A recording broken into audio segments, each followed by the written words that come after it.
Hi, my friends. Okay, I'm here again to do another video on spiritual warfare. What I'm doing now is I'm trying to give you some understanding. I've already done the basics of how to fight this spiritual battle that we're in. We face Jesus.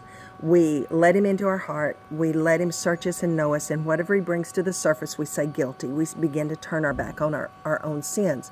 Okay, but now I've set my face to understand this spiritual battle that we're in and to know what's happening. So I'm going to give to you what the Lord has given to me. And the first thing that I want to give to you is that there's very real spiritual consequences to every choice we make in the natural. Now, if we obey God, he says, I'm going to bless you, bless you, bless you, bless you. But if we don't obey him, then he's going to send famine, disease. He's going to put holes on our pockets. I'll read it in a minute. But anyway, he's going to do some very real things that's going to set in motion. So the spirit realm then is allowed to come in and kill us, steal from us, and destroy us. But we have to understand, okay, how this happens. So we all know that there's the big 10. You know, don't steal, don't kill, don't commit adultery, don't lie, don't cheat. All of those things, and you know, really, most of us are trying to do that. So we're good to go, right? But that's not so, because here's what happens is that even though we control those things that we do, we cannot control those things that the choices that other people make. And we're living in a fallen world. And in this world, the choices that other people make are intersecting with our lives. And so then things happen and we have to choose, okay, what are we going to do about this now? So anyway, let me share with you kind of what it says here in Matthew 5. It says, "You have heard that it was said, an eye for an eye and a tooth for a tooth. But I tell you, do not resist an evil person. If someone strikes you on the cheek, turn to him the other also. And if someone wants to sue you and take your tunic, let him have your cloak as well. If someone forces you to go 1 mile, go with him 2 miles. Give to the one who asks, and do not turn away from the one who wants to borrow from you. You have heard that it said, love your neighbor and hate your enemy. But I tell you, love your enemies and pray for those who persecute you, that you may be sons of your Father in heaven. He causes his sun to rise on the evil and the good, and sends rain on the righteous and the unrighteous. If you love those who love you, what reward will you get? Are not even the tax collectors doing that? And if you greet only your brothers, what are you doing more than others? Do not even the pagans do that? Be perfect, therefore, as your heavenly Father is perfect." And so to be perfect in this, do what the Lord is asking us to do, to be obedient to his plan and his purposes, we have to love those who hate us, bless those who curse us, pray for those who spitefully use us.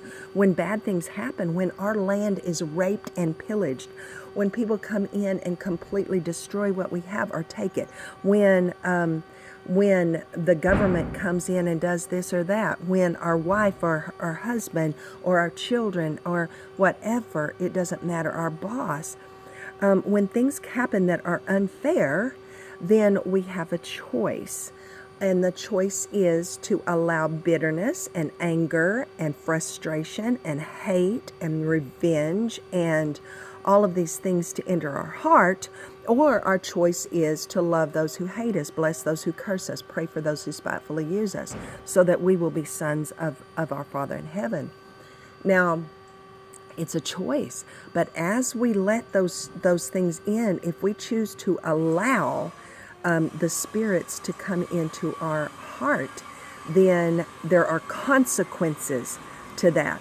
It's not just what we do, it's what we allow into our heart. So I'm going to read to you, now that what I read a while ago is in Matthew 5. Now I'm going to read to you out of Leviticus 6, and so, not Leviticus 6, Leviticus 26. So it starts out and it says, if you obey me, I'm going to bless, bless, bless, bless, bless, bless. So you go back and read it. In verse 14 it says, "But if you will not listen to me and carry out all these commands, and if you reject my decrees and abhor my laws and fail to carry out all my commands and so violate my covenant, then I will do this to you. I will bring upon you sudden terror, wasting diseases, and fever that will destroy your sight and drain away your life.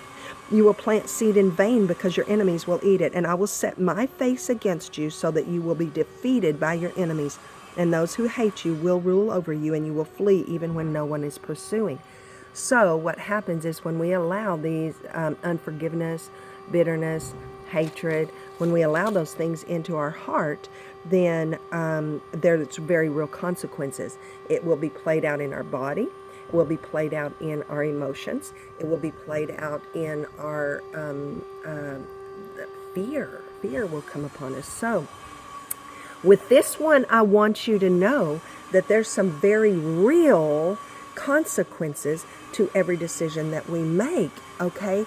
But what is the coolest thing ever is that the minute that we come to Jesus without excuse and we say, God, I am so sorry, I'm guilty. I have unforgiveness in my heart. Would you forgive me? I have bitterness. And then we begin to pray for those who spitefully use us. Then what happens is that the consequences of that sin go away. The sin is washed away and the consequences go away.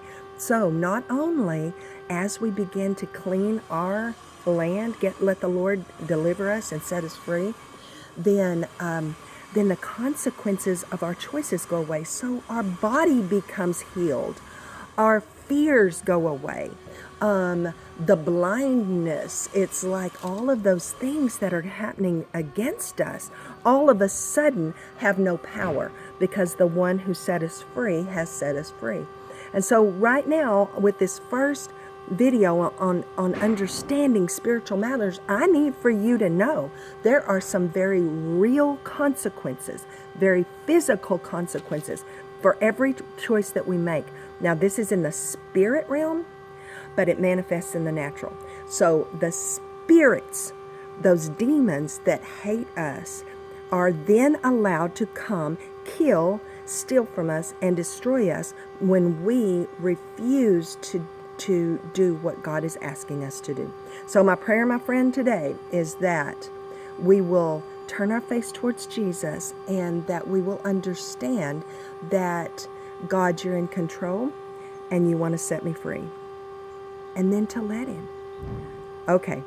Hope you have a great day, my friend. Blessings to you.